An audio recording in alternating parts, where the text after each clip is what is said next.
Baik, selamat kembali para penonton, dan seterusnya kami bawakan kepada anda berkenaan dengan peluang lepasan SPM ke UM, dan bersama dengan saya akan memperincikan apakah antara kursus yang lebih lanjut yang anda boleh dapatkan di UM. Saya kenalkan di sebelah saya iaitu Prof. Madya Dr. Syarul Mizan bin Ismail, merupakan Dekan Pusat Pendidikan Berterusan Universiti Malaya. Assalamualaikum. Assalamualaikum warahmatullahi. Ya, dan juga ditemani oleh Prof. Madya Dr. Zuraida binti Abdullah, merupakan Timbalan Dekan Pusat Pendidikan Berterusan Universiti Malaya. Assalamualaikum. Assalamualaikum. Prof. Madya. Ya, itu dia. Panjang tu, alhamdulillah. Okey, jadi sebagai permulaannya mungkin Prof. Madya Dr. Syarul boleh kongsikan ataupun jelaskan siapakah Pusat Pendidikan Berterusan Universiti Malaya? Saya suka dengan soalan tu. Ya. Sebab itu soalan yang selalu ditanyakan oleh ibu bapa lah. Oh, popular? Ya, popular. Okey. Sebab ada yang tersalah faham, ingat kami daripada swasta. Universiti swasta di bawah UM, anak syarikat UM dan sebagainya. Okey. Jadi bagus soalan tu sebagai pembuka bicara kerana terus menjelaskanlah Ya, betul. status kami ni sebenarnya. Jadi di Universiti Malaya sebenarnya kita ada 18 fakulti, 2 institut dan 2 pusat. Okey. Dan kami salah satu daripada pusat tersebutlah yang dipanggil sebagai Pusat Pendidikan Berterusan, ataupun singkatannya ataupun akronimnya adalah University Malaya Center for Continuing Education lah, yang lama. Tapi sekarang kita tak menggunakan singkatan tu, kita banyak menggunakan Pusat Pendidikan Berterusan. So ditubuhkan pada tahun 1998. Wah, lama dah. Lama dah. Ya. Lama dah. Dan kita punya penubuhan tu asalnya aspirasinya adalah untuk kita merealisasikan visi dan misi Universiti Malaya untuk memperkasakan pembelajaran sepanjang hayat.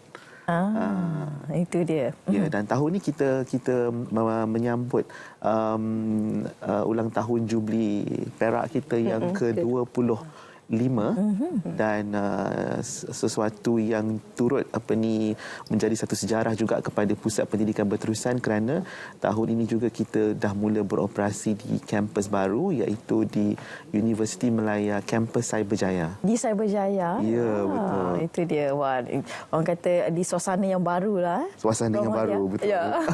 Okey, jadi kita nak tahu jugalah antara program yang ditawarkan melalui daripada Pusat Pendidikan Berterusan Universiti Malaya itu sendiri. Apakah antara program yang ditawarkan?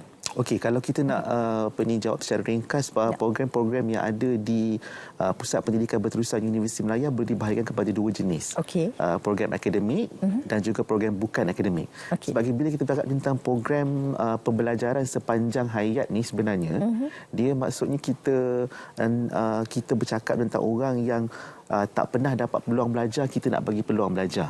Orang yang dah ada peluang belajar, dah habis belajar, kita nak dia teruskan belajar. Ya. Memperbaharui pengetahuan, meningkatkan kemahiran.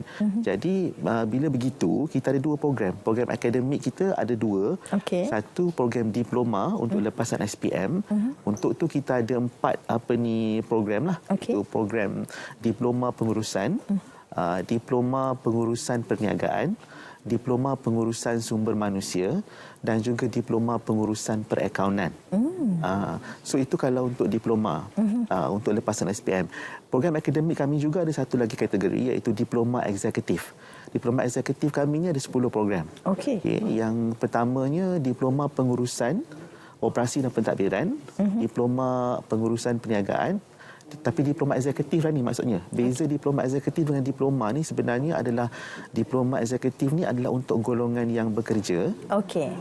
Dan kelas-kelasnya adalah selepas waktu bekerja ataupun pada hujung minggu. Wow, banyak peluang untuk kita walaupun dah bekerja pun ada peluang untuk belajar, melanjutkan pelajaran juga. Betul. So yang tadi saya sebut tu 2. So kita ada lagi diploma pengurusan sumber manusia juga, diploma pengurusan perakaunan juga. Maknanya yang 4 tadi yang diploma tu dia ada juga 6 bentuk eksekutif. Oh. Okey.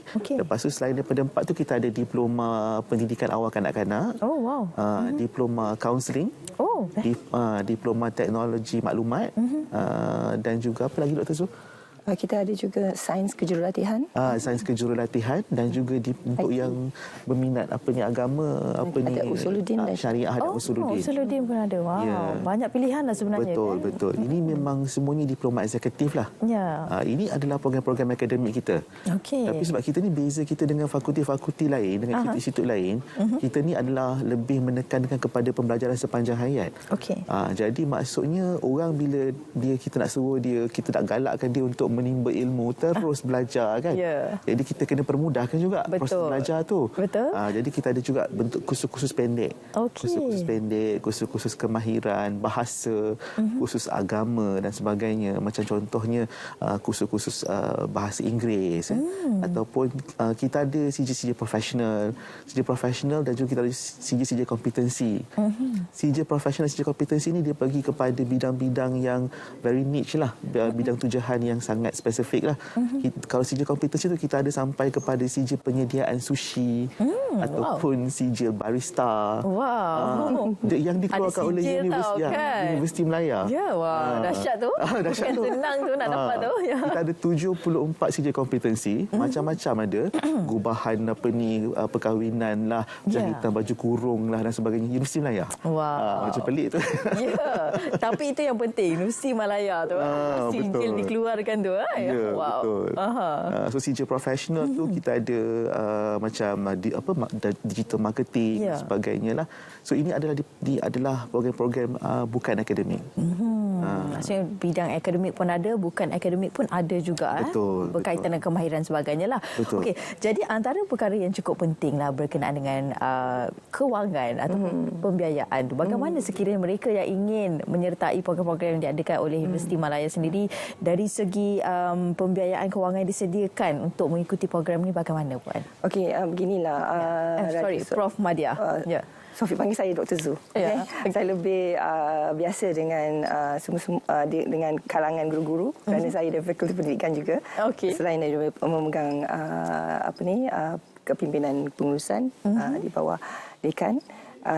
Boleh kita katakan bahawa hari ini kalau kita kata untuk meneruskan pengajian kita ni ada dua perkara. Pertama, selain daripada kita harus lulus dalam SPM, yang kedua ialah pembiayaan. Ramai di kalangan prospek akan bertanyakan perkara ini. Kalau ketika zaman saya lah kalau ketika dulu kita lebih kepada pembiayaan yang kita dapatkan beasiswa daripada GPA, daripada MARA dan GPA dan mana-mana pihak. Tapi untuk seksyen kami daripada Pusat Pendidikan Berterusan Universiti Melaya, ia merupakan salah satu peluang kepada mereka yang boleh mendapat pembiayaan daripada luar.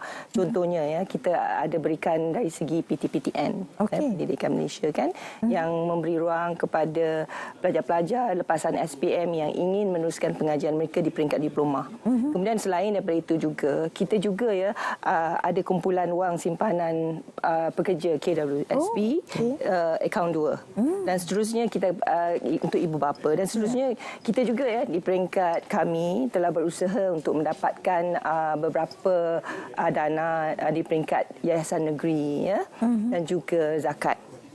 Dan boleh dikatakan ramai pelajar-pelajar UMCCED ataupun Pusat Pendidikan Berterusan pada kali ini mendapat sokongan daripada pihak zakat dan juga yayasan untuk memberi ruang kepada pelajar-pelajar selepas SPM.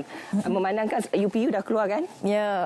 Jadi sesiapa saja yang belum lagi mendapat mana-mana tempat, datanglah ke Universiti Melaya, ke Pusat Pendidikan Berterusan Universiti Melaya ataupun UMCCED. Selalunya kita kata #budak-budak UMCSAT. Wow, ada hashtag itu penting. Okey. Jadi mungkin Dr. Zu boleh kongsikan terus bagaimana untuk mereka yang ingin apply ni kan. Untuk membuat permohonan sebagainya, sementara kita bercakap tentang ni kan. Mudah saja. Kita kena kan sekarang ni semua IT, semuanya kita online, di hujung jari online. Seharusnya kita kena sekarang kalau yang berada di luar sana, rakyat Malaysia, silalah pergi ke laman sesawang www.umcced.edu.my. datanglah masuklah ke laman sesawang kami dan kalau sekiranya ke laman web kami ini anda akan lihat beberapa informasi yang telah pun dinyatakan oleh dekan kami Profesor Madya tadi Dr. Mizan menyatakan tentang yang paling penting hari ini pada pagi ini adalah untuk menyatakan jom masuk UM di Kuala Terengganu dan juga di Melaka. Di Melaka, okey. Pada 16 hari bulan September 2023. Itu dia. Poster telah pun tertera di kaca TV anda. Hari terbuka hashtag Jom Masuk UM. Itu dia. Ada beberapa lokasi di situ. Kalau boleh saya kongsikan di Sarawak, di Terengganu, Melaka dan juga Kedah.